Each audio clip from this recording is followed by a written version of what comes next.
All right. Hello, everyone. Thank you for joining us today. We are going to wait just 2 minutes to have a few people on before we start. While we wait, my name is Tito.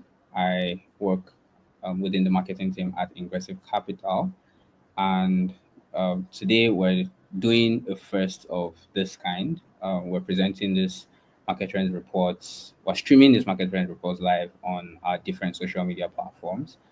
We welcome you to take a peek into what we see within Africa, what we're keeping track of, what we're the trends that we're seeing basically, and we want to share that with the world. We don't want to keep all this interesting info just to our eyes only. Um, and so we decided to make this public, right? So we will welcome any questions that you may have. Please, we would love to take them. Feel free to drop questions in the comment section of wherever you're joining us from: LinkedIn, YouTube, Instagram, anywhere. Drop your comments. We would take them at the end of this presentation. So I think we can get started now. We have about 5 people. All right. Welcome once again, everyone. Good morning, afternoon, or evening, depending on where you're joining us in the world. Again, my name is Tito. I work within the marketing team at Ingressive Capital. And for anyone that doesn't already know, Ingressive Capital is a VC firm based in Nigeria. We invest in tech enabled startups at the pre seed to seed level in 5 different markets: Nigeria, Kenya, Ghana, Egypt, and Morocco. And every month we have these reports or this reports that we put together. We call it the Market Trends Report. It's a geographical focus research that details some of the activities that we've seen across Africa in the previous month. So this is for the month of October. And with me today is Sharaf. He's a partner at the fund, and he will be walking us through all these different activities that I mentioned we have um, been keeping track of. Things like funding entries, inflation rates, interest rates, things like that. And once again, if you have any questions, we would love to take them. We just ask that you drop your questions in the comment section, and Sharaf would get to them at the end of this presentation. Yeah, so with that, I will get off stage and pass the mic to Sharaf. Over to you. Thank you, Tito. And once again, thank you to everyone for joining this call, the Market Trends Report from Ingressive. I'm basically going to go through 5 sections very quickly. And please, if you have any questions, thoughts, or you want to pitch in somehow, just leave a comment in the comments section and we'll discuss it at the end. So basically 5 main sections that I'm going to be going through. The first one, which is focus updates, is basically a macroeconomic overview of our main markets. The second is updates on funding rounds that have happened in the past month in Africa and more specifically in the markets that we like to focus on. Number 3, which is hub focus, is just an observation of the noteworthy developments and transactions happening within our economies. And the 4th section will be just relevant global news, if there are any, just going through it very quickly, discussing how it relates to the African continent. And the last section, and the shortest as well, is just going to be giving some updates on what the team at Ingressive has been up to. So let's dive straight in. Macroeconomics. So basically at Ingressive, we have 5 main markets that we look at: Egypt, Ghana, Kenya, Morocco, and Nigeria. Egypt is the biggest market in terms of GDP, for around $400 billion worth of GDP, and it is the first in terms of rank, the largest. After it comes Nigeria at $360 billion, Morocco comes third at $140 billion, just the size of the economy there.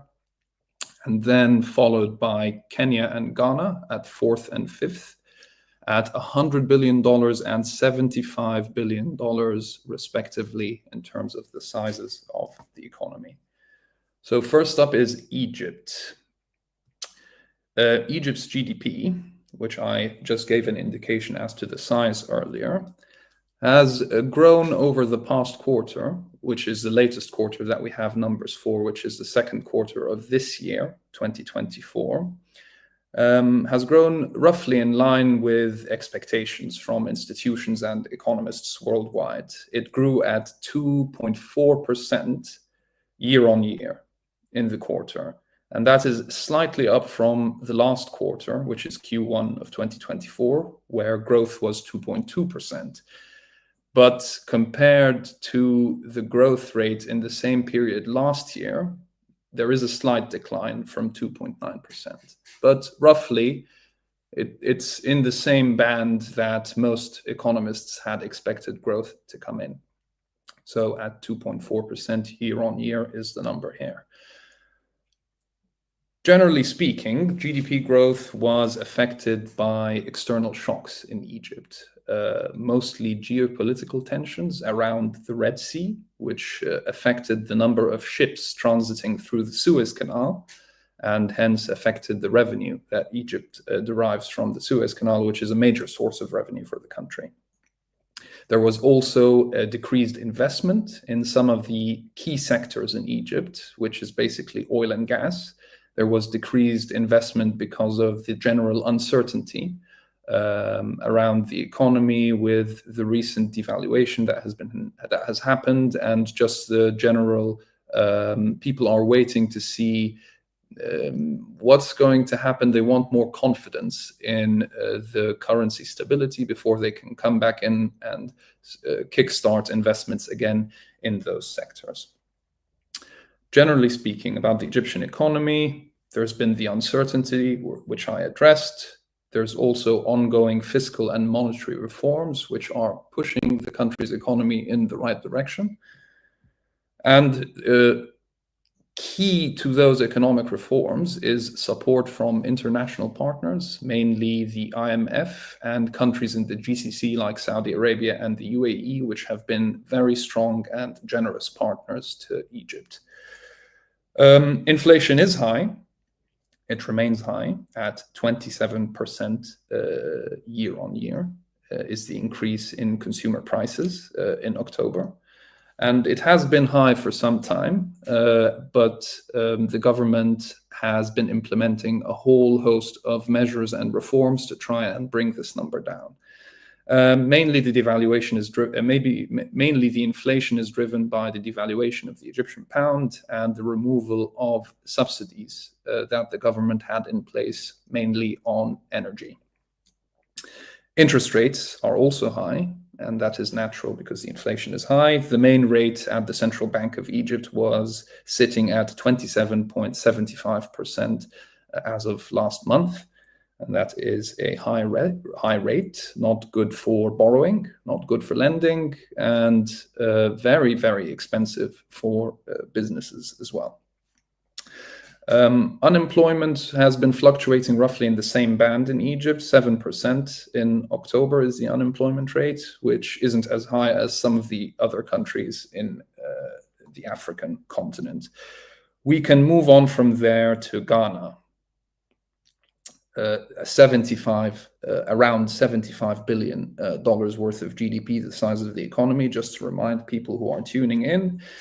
But the economy has grown at a rate which is the fastest in 5 years. It's in the second quarter of 2024, it grew at 6.9% year on year, which is a strong growth for the Ghanaian economy. It was mainly driven by the extraction sector of the economy, mainly gold production, which is one of the key areas of production in the Ghanaian economy. Another key area is cocoa, but cocoa production and export has been dampened quite a bit, which didn't really affect the growth of the GDP, but this is an area where one can keep an eye on, and it can really push forward GDP growth in the quarters to come if it recovers, because in quarter 2, it was dampened by crop disease and generally bad weather.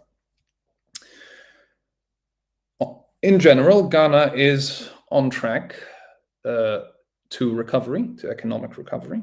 It has recently restructured its sovereign debt with its international lending partners, and this has lowered the debt burden on the state and has granted Ghana access again to global capital markets, which is key to them financing their budget going forward. Inflation remains high in Ghana, same as Egypt, 22.1% year on year in the last month. And that was mainly driven by the devaluation of the nation's currency, the cedi, over the past period. Interest rates also high and natural because of the inflation. The main market at the Ghanaian central bank was 27% as of last month, which is also pretty expensive for businesses who want to borrow. Unemployment is within the reasonable or accepted band that is defined by general economists worldwide, and it comes in at 4% in October. So moving on from there to Kenya. So just to remind people tuning in, Kenya is an economy that is of a size around $100 billion a year. And GDP has generally come in lower than general expectations. GDP grew in the second quarter of 2024 at 4.6%, which is down from the last quarter where it grew at 5%, and down if we compare it with the growth from the same period last year, which was 5.6%. So generally weaker than anticipated in Kenya GDP growth. Speaking at a high level, there's been a little bit of social tensions and unrest over the summer, especially. And this was because of new tax legislation that was proposed that was generally very negatively received by the public. It was very high. It would have increased the tax burden tremendously on the public. And the new tax legislation was ultimately withdrawn. But generally, social tensions persist, and there are calls for fiscal and tax reform in general. This is the situation in general terms. Inflation is at a reasonable level at the moment in Kenya. 2.7% year on year is the growth in price levels generally. And this is down from 3.6% in December. So this is a good sign for the Kenyan economy. Interest rates are at a medium level relative to other countries on the African continent. The main rate at the Kenyan central bank is 12%, so not as expensive to borrow for businesses as other countries in Africa. So this is a relatively good thing. And generally, inflation has been coming down in Kenya, which helps maintain a relatively low interest rate. And this is because earlier in February, Kenya has refinanced its sovereign debt, which is something that had been concerning international investors, but they managed to refinance at reasonable agreements. And this has had a positive effect on the exchange rate. The exchange rate has been fluctuating wildly, just in anticipation of Kenya not being able to meet its debt obligations, but they've successfully restructured, and hence the exchange rate has become more favorable, which helps the country manage its inflation levels. Unemployment, slightly higher than desired, but not that high in relative terms, and also not that high in comparison to where economists generally agree that unemployment should be at, just a general acceptable level. So it came in at 5.7 so far in 2024, and this is just to compare it with 7% in Egypt and 4% in Ghana. Moving on now to Morocco. Morocco And just to remind people tuning in, economy size around $140 billion a year. And GDP growth has been positive, 2.8% year on year, which is up from 2.4% in the first half of 2024. 2.8% is the growth in the third quarter. So compared to the previous 2 quarters, it's good. And generally for Morocco, this is a good rate of growth. There were strong showings from the extraction sector in the economy, mainly phosphate production, and a strong showing from exports. And this is generally on the back of a rebound in global demand for raw materials. Inflation generally low in Morocco, and last month is actually the lowest in 4 months. 0.8% year on year is the increase in consumer prices across the board. And that is down from 1.7% year on year in last month in August. So 1.7 in August, 0.8 in September. Generally low inflation levels, which is very positive for the country. Going on from there to interest rates, and naturally, because inflation is low, interest rates are also low. 2.75% is the main rate at the central bank. Very good for businesses that want to borrow in Morocco. Unemployment, however, is relatively higher compared to any of the other key markets that Ingressive has in Africa. It comes in at 13.6% in the third quarter of 2024, and mainly within the band of youth. So youth unemployment is the main reason for this high number, which is something that the startup and the venture industry are very positive for, as they contribute to a lot of youth employment and funding a lot of very ambitious and bright ideas by people who might not otherwise be employed in the formal sector.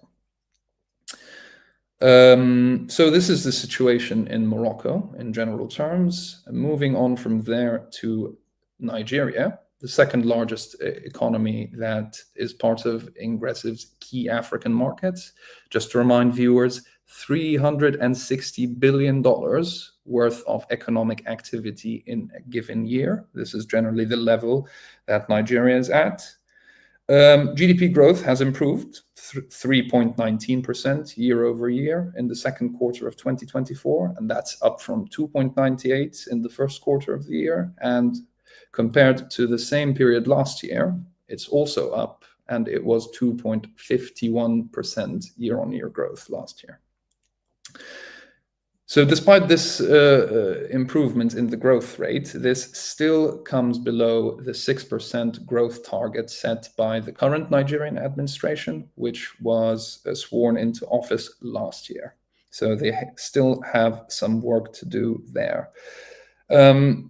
Growth was mainly driven by increased output in the oil sector, one of the key economic sectors in Nigeria, and it has been rebounding and growing since at least quarter 4 of 2023. This is oil production we're talking about. Also showing strong growth within GDP was the service sector, which constitutes almost 60% of Nigeria's GDP. Generally speaking, there are ongoing economic reforms, fiscal and monetary, in Nigeria, which has affected the inflation levels in the country and hence the cost of living for some people, which has resulted in a little bit of social discontent. Let's frame it that way. So yeah, inflation is high in Nigeria at the moment. 32.7% year on year is the inflation in consumer prices across the board. This is for the month of September. And this inflation is mainly driven by, as I mentioned, the reforms, which has part of those reforms was the devaluation in the Naira, the country's currency, and removal of subsidies, which has been driving this very high rate of inflation. Interest rates, naturally, very high to match the high inflation, but the main rate at the Nigerian Central Bank as of last month was 27.25%. Very expensive for businesses to borrow as well. Unemployment in Nigeria is relatively reasonable compared to other African countries. Unemployment as of the first quarter of 2024 has come, which is the latest numbers that we have, has come in at 5.3%, which is not as high as Morocco's 13.6%. So this is just to compare both countries there. So this is the macroeconomic situation. We've dealt with the inflation piece, the interest rate piece, the unemployment piece, and now we come to some exciting activity, which are funding rounds happening in the key countries on the African continent that Ingressive likes to look at. So first up is Egypt. Egypt saw $1.3 million in venture funding in October. This was last month. I'm going to be speaking about last month. So $1.3 million in funding, and this went to one company, Rabbit Mobility, which is a micromobility company offering a micromobility solution to consumers via an app where they can book their trips using electric scooters, which Rabbit manages a fleet of them across urban areas in Egypt and mainly Cairo. So Rabbit raised $1.3 million to expand its operations and possibly expand to new geographies. And this round was led by 500 Global as well as other investors. So one round of funding in Egypt, which is not as many as one would hope, but it is not also indicative of any decline. I guess this is just a general fluctuation in funding rounds from month to month. Last month, in comparison, was 5 funding rounds. On to Ghana. Ghana, I think this number is not accurate. It says 0.9 here on the slide, but it should say more than $2.9 million in funding last month. October 2024, again, $2.9 million in funding. And this was across 3 funding rounds. I know it says 2 here, but there are 3. The first of those is Aya Data. Aya Data operates mainly in the data collection and annotation space, and it also develops AI models for precision agriculture as well as for natural language, using local languages and dialects on the African continent. So they raised $900,000, and the round was led by 54 Collective. The second round of funding to happen in Ghana in the last month was Oyster Agribusiness, which is a tech-enabled agricultural producer. And it works in the local and the export markets both. And it works on the back end with thousands of smallholder farms. And Oyster raised $2 million in funding and financing, which was led by Pangaea Africa. The last and the third funding round to happen in Ghana last month was Bima Health, which is a solution for health insurance and digital health services for the underserved segment of the population in Ghana. The amount of the raise was undisclosed, but it was led by healthcare investor AAIC. So 3 rounds of funding in Ghana, $2.9 million worth of it in October. Moving on to Kenya. Kenya saw in October of 2024 around $47 million worth of venture funding. And this was across 2 funding rounds. And the first is for Octavia Carbon, which is a carbon capture company building and deploying direct air capture machines across the country. It raised $5 million worth of financing, and that financing round was led by Lateral Frontiers and E4E Africa, 2 major investors on the continent. The second funding round was Bazigo, and this was a big round of financing, $42 million to be specific. And what Bazigo does is it offers a digital mobility solution that is powered by electric buses. So $42 million raise, a mix of debt and equity in there, and led by Africa 50 and the British Investment Institution, BII. Moving on from Kenya to Morocco. Morocco saw 3 funding rounds in October of 2024 and saw $1.1 million worth of funding in total. This was across 3 rounds, as I mentioned. The first of those is to Collis.ma, which is a tech-enabled cross-border logistics company. The round, which was worth $300,000, was led by Morocco-based Wetamax. The second company to receive funding in Morocco is Adjens, if I'm saying that correctly. Adjens is a data analytics platform for the real estate market. It did not disclose the size of the funding round, but funding was led by Morocco-based Renew Capital. The last funding round to happen in October in Morocco is Cathedis, and Cathedis is a tech-enabled last-mile logistics provider, and it raised $713,000, and the round was led by Fond Capital Venture. Coming to Nigeria, which had a very successful month, total funding in Nigeria in October is more than $148 million, which is also different than the number you have on the screen. We have to update these slides. So more than $148 million of funding in the month of October of 2024. And that happened across 6 rounds of funding. So the first of those is Yellow Card.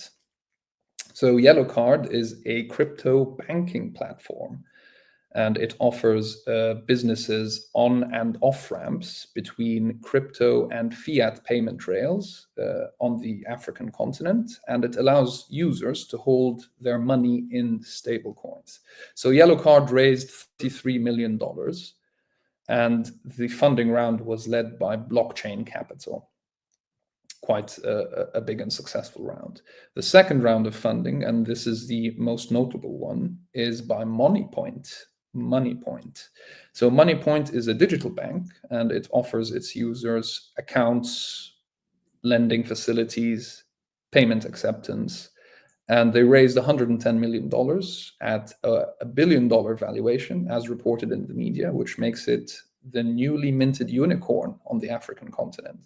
The funding round was led by DPI, private equity player DPI. After that is Clasha. Clasha is a cross-border P2P business-to-business payments company, a fintech, and it raised $2 million, and the round was led by existing investors.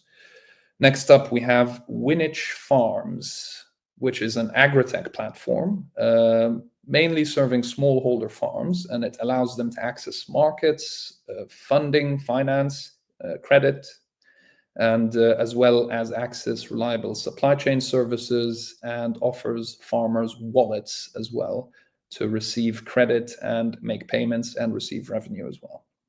So Winich Farms raised $3 million in funding, a mix of debt and equity, and participants in the round included the Acumen Fund and the Climate Resilience Fund, Marula Square, and Plug and Play. Moving on from there to Dexud. So Dexud is an AI-powered edtech company, undisclosed round of funding, or grant, as is more accurate to say, because this wasn't necessarily a round of funding from institutional investors. It was a grant that was received from Business Finland Tempo. So this is Dexud. And lastly is Earthbond, which is an energy financing company in Nigeria, raised $200,000, and a participant in the funding round is Madika.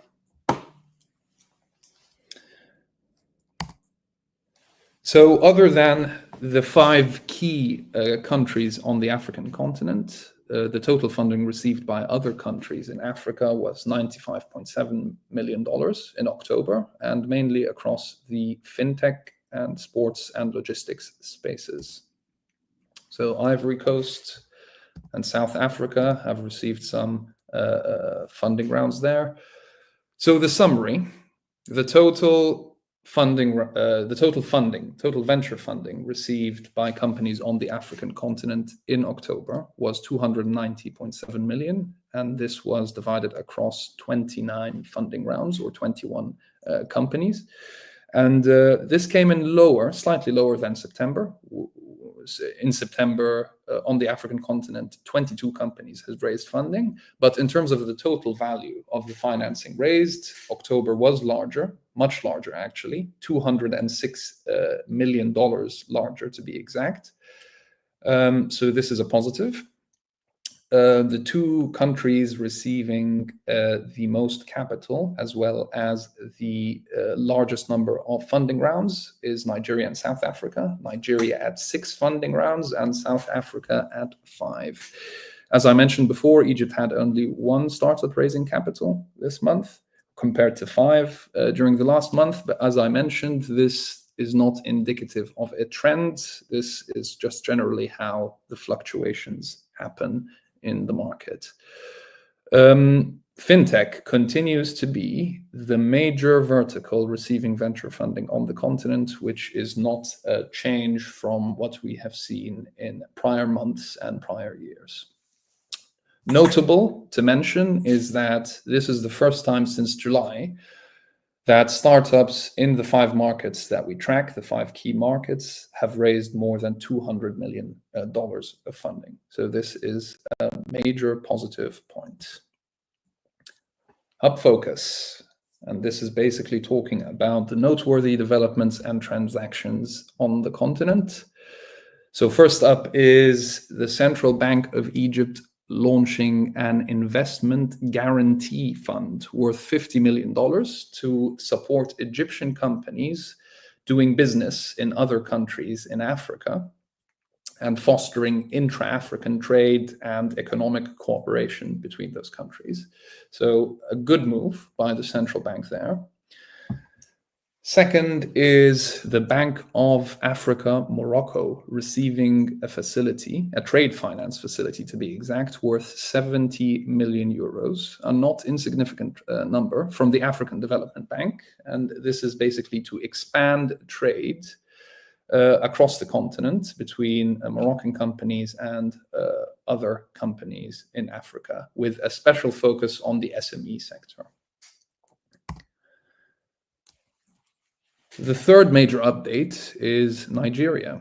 Nigeria receiving $100 million of financing from the African Development Bank, and this is going to the Nigeria Youth Entrepreneurship Investment Bank, which is a new and budding initiative. And the financing there is going to go to youth and women-led SMEs throughout the country, which is a very good initiative. Another major development or happening is that FDI in Kenya has declined. So in 2023, FDI has declined by around 47%, which is a considerable drop. But as I mentioned, there have been a few headwinds in the economy there, including just the general inflation and what was happening with the exchange rate there before the debt restructuring that I had mentioned. So international investors, were generally waiting to have more confidence before coming in. Always, international investors coming into any country, they always have to have complete confidence and visibility on exchange rates before they can make investments with confidence. So this is something that happened in Kenya last year. In other news, Harvard Business School's Africa Business Club is offering funding grants to startups from Africa. It's worth applying if there are any startups tuning into this session. And applications are open until November 12th, so take note of that. There's also a new award ceremony, let's call it that, the Africa Tech Summit Awards, launched by Africa Tech Summit. And this is basically to spotlight very strong and innovative companies coming out of the continent. It's a very good opportunity to gain some exposure and network with other companies as well as other investors, stakeholders generally in the space. So I encourage any founders, any startups tuning in to today's session to check this out. We can post the details later on our social media pages if you're interested. And there's also LendSquare, which is a loan management company offering software for banks and microfinance institutions. It's launching an initiative for on-lending worth €1 billion.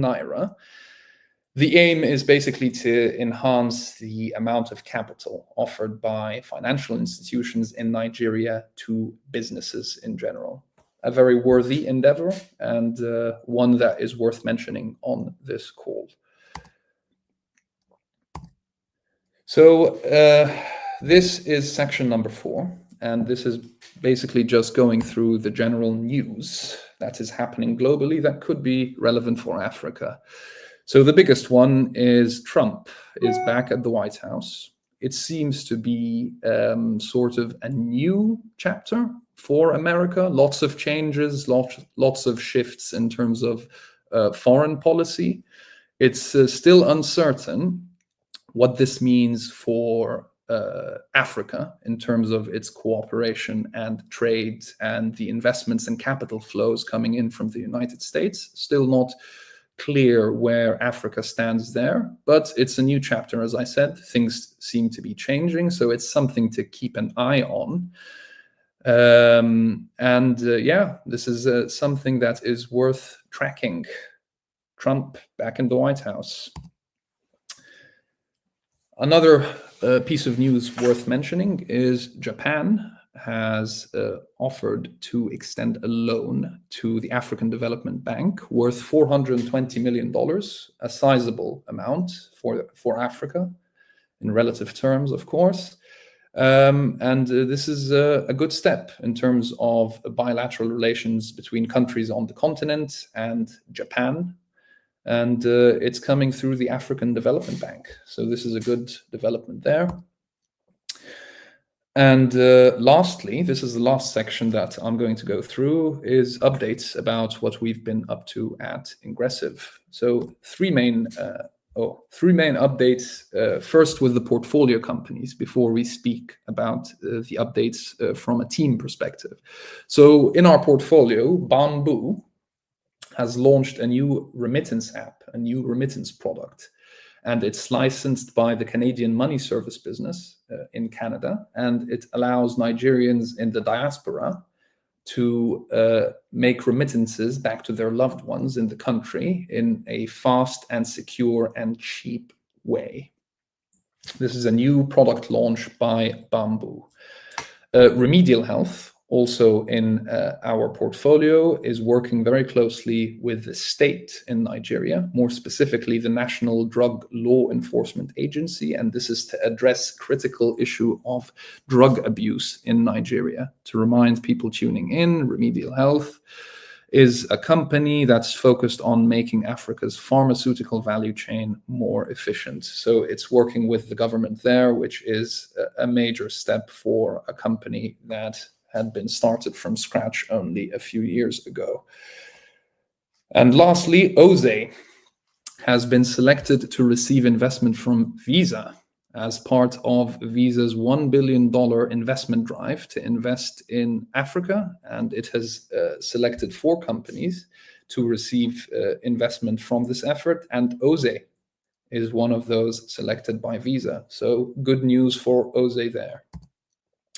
In terms of what the team has been up to, myself, Sharaf, I was at Plug and Play, the Plug and Play Expo in Egypt that happened last month. It was a good opportunity to network and meet with stakeholders from the ecosystem, mainly very ambitious founders doing very interesting things, and other investors who are interested in similar spaces. And it was a very good networking opportunity, and to speak a little bit with people there and have conversations. I spoke on a couple of panels. One of them was about digital health and very interesting and exciting developments happening in the AI space when it comes to digital health. And another panel that had to do with regulation. Very interesting conversations happening there, and very interesting companies coming out of the plug and play cohort. So the team was also at Moonshot, which took place in Lagos. Also a very strong opportunity to network with other players in the African ecosystem. And the team was also at SOCAP, specifically Maya, who is the founder of our firm, and Ola, a member of our investment committee. So their participation at SOCAP included in speaking on panels and networking with other ecosystem stakeholders. So yeah, this is basically the end of our market trends report. To conclude, big shifts, big changes happening on the global scale, and a lot of reforms and work by local stakeholders in each African country to sort of move the ball forward. We're coming out of a very tough period, COVID basically, which was a low point for many, many economies around the world, and that includes Africa as well. But the good news is that this was the low point. The trends seem to be pointing upwards. The direction is coming out of there. And this is the general direction and the general sentiment across the economies that we're looking at. And as I always like to say, and this is part of the conversations that I have with the founders that we speak to, is that times like these are where solutions, specifically tech solutions, are very needed, and it creates a space and an opportunity to build very interesting companies rapidly as well, just by virtue of all the shifts and the opportunities that present themselves when times are tough. So any founders or startups tuning in, this is your moment to shine. And that is all for this report. Let me check in some of the comments coming in.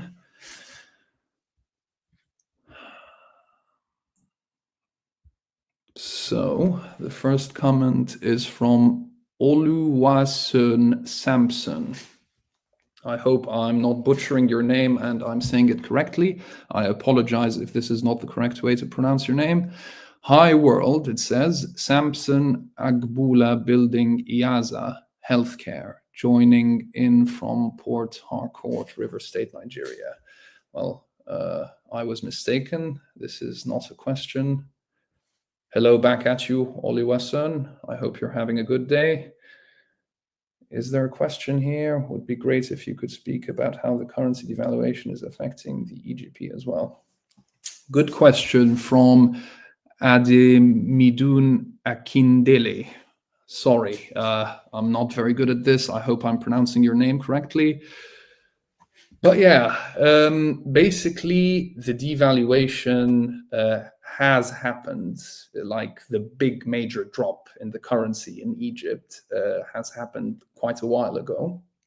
And since, the central bank has been doing extraordinary efforts to try and stabilize the currency rate, basically because when it's unstable, as has been the case over the last period, especially the last few years, uncertainty arises. And basically uncertainty is the single biggest pain point when it comes to people wanting to inject capital and invest. So the central bank has been doing really good in terms of stabilizing the exchange rate, at least, and working with international partners like the IMF and countries from the GCC like Saudi Arabia and the UAE, to basically encourage them to invest in the country, either through debt finance from the IMF's perspective, or direct investments into the economy from the GCC perspective, and this helps maintain the currency exchange rate because it helps bolster the international reserves available in the country.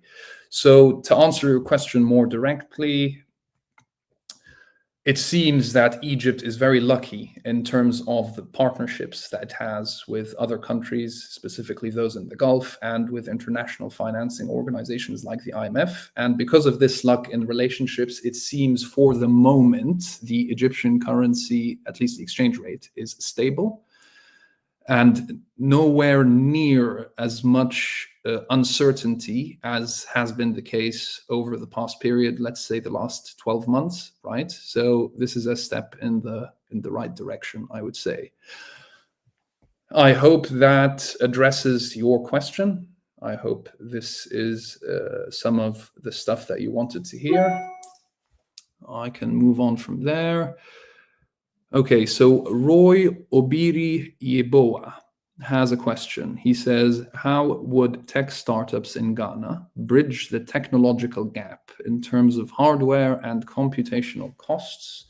Would it be advisable to spend seed funds on hardware like servers or pay for partnerships with foreign companies that can provide compute resources? I'm going to try and take this question. So basically, if you're a tech startup in Ghana and you're raising funds and you're building a software product, could be, something offered on a SaaS basis, or it could be a multi-sided platform business, whatever the case is, my advice would be pitch well, secure some funding, and invest in building on the cloud. So you don't have to buy servers or hardware. You can access cloud services. So AWS, Microsoft Azure, well, I don't mean to advertise for these companies, but these are the big cloud providers that are available in the market, and I'm sure everyone's aware of them. So Azure, AWS, GCP, I'm sure there are a few others. IBM and Alibaba have cloud infrastructure services as well. So basically, you can make use of these services, which basically does not require you to invest high CapEx to acquire server hardware and other networking hardware and the like. So I hope that answers your question. How tech startups in Ghana bridge the technological gap? Yeah, that would be my answer there. Pitch well, secure funding, and build on the cloud. It's lower CapEx, lower initial investment, lower outlays, so that would help you. This seems like a bit of a no-brainer to a lot of people, but if I understand the question correctly, that would be my response. I hope I answered your question, Roy. Okay, and the final question we have here, and we have some time for a few more. So if you're tuning in, please post your questions in the comment sections. So the final question I have here is from Moses Omuetha. And apologies again if I'm butchering your name. Nice presentation so far. Is clean energy funding part of Ingressive's focus? Interesting question. We are a sector agnostic fund, so clean energy would fall under our mandate, but what I would say is that doesn't necessarily mean that it would fit the types of companies that we invest in. So if you're in the clean energy space, it would depend on what sort of business model you're building, and also who's your customer and what pain point are you alleviating for them using clean energy technologies, right? And if the market is big enough, because we're a venture firm at the end of the day, and that's something that we like to see, the ability to solve something for a very, very big market. So if the market is big enough and the product is compelling enough and it's sophisticated in terms of the use of technology, then yes, it would be part of Ingressive's focus. So I hope that makes sense to you, Moses. It's not necessarily about clean energy. Clean energy is something that we like to look at, but it's how you're deploying this clean energy technology in the market that is the point of interest for us. So I hope that answers your question there. Moving on to the next question. Nameka Ugochukwu. I'm embarrassing myself here. But the question from Nameka is, with the continuing fall of the Naira, what is the realistic expectations in terms of revenue for startups in Nigeria to get Ingressive's attention? That is a very, very good question. My advice would be solve something for a very defensive industry.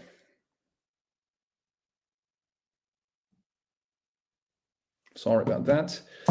My advice would be solve something for a defensive industry. So something that is defensive, like education, like health, like finance. Other defensive sectors include food and agriculture. Solve something for a defensive sector, because no matter what happens to the currency there, people will always be in demand for food, for transport, for healthcare services, for education for their children. They're always going to need to bank somewhere and bank somehow. So pick a defensive sector, and that would be the best bet that you could do at this point. And the other thing I would say, apart from the defensive aspect, is if there's an export component to your business. So, for example, if you're a founder of a direct-to-consumer company, and there's the ability to sell globally because you have a very compelling and defensible product.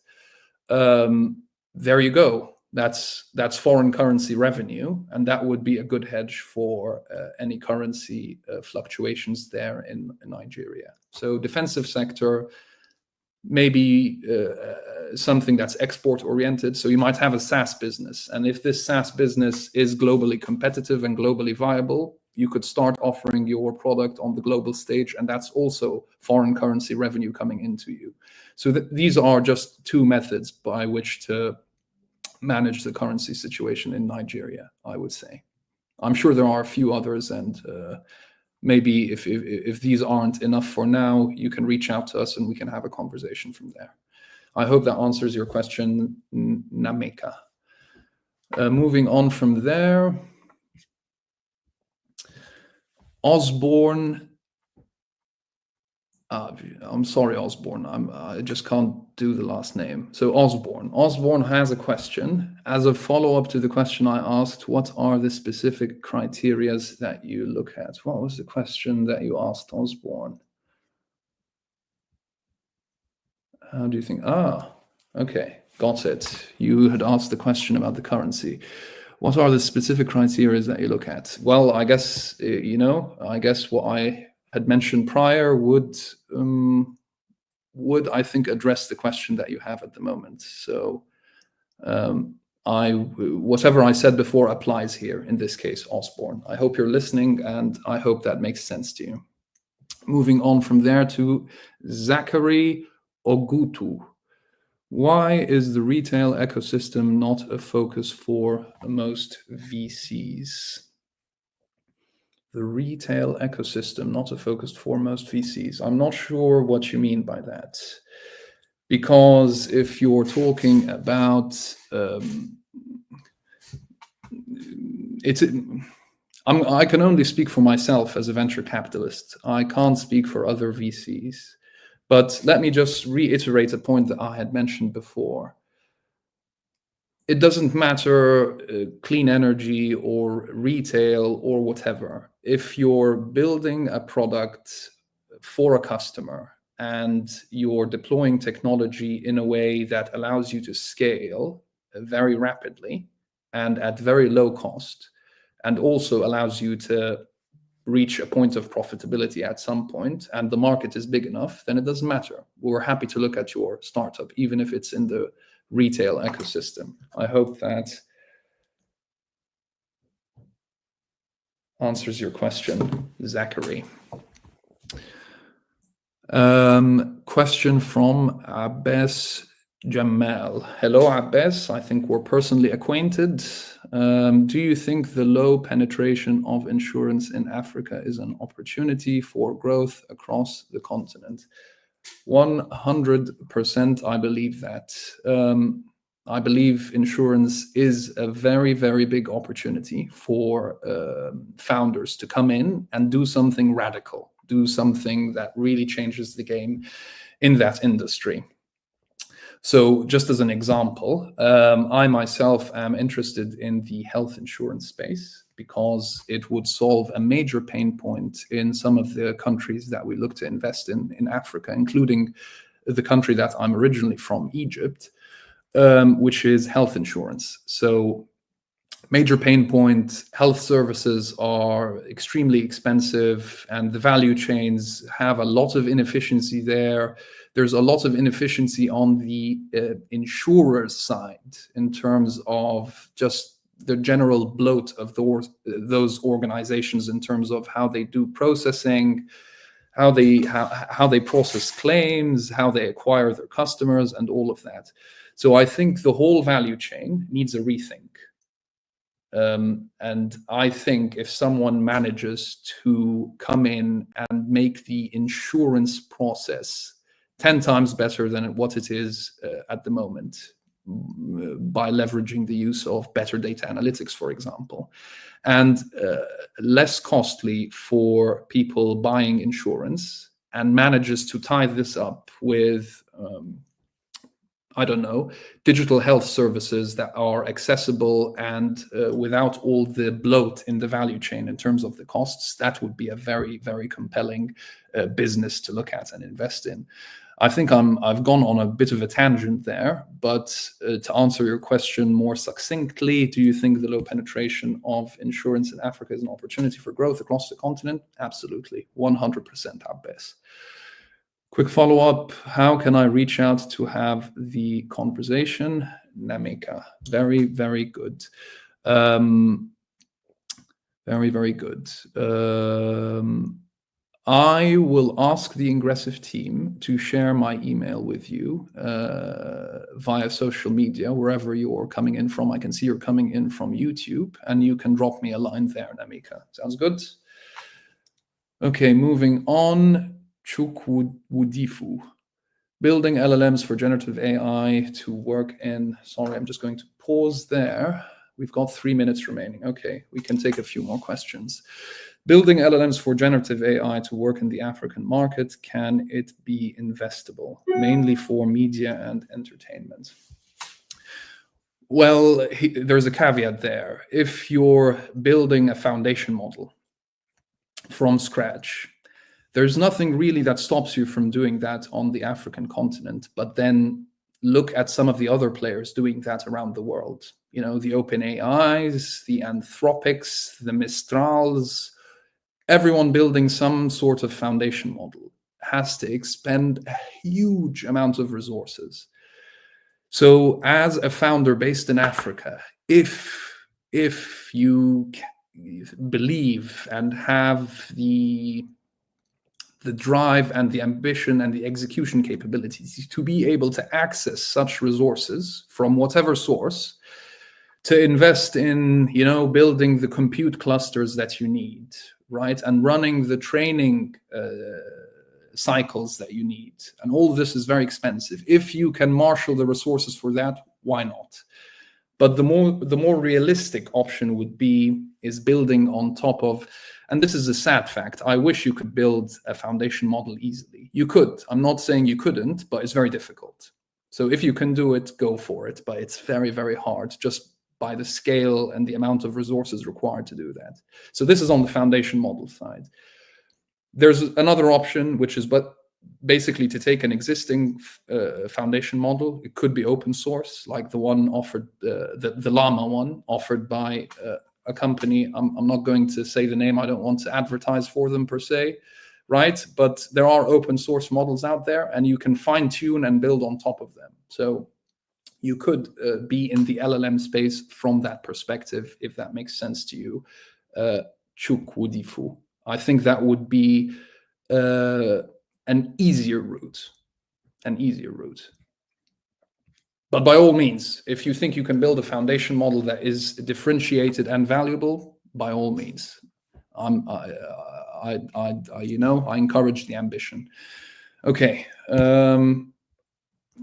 I have to apologize to the rest of the people asking questions here, because we are up. Time is up. This is the end of this session. Please, if you have other calls, not other calls, other questions that you want, you can post them on our social media, and we'll do our best to get back to you there. And hopefully, I'll see you on the next monthly trends call. Thank you very much. Bye bye.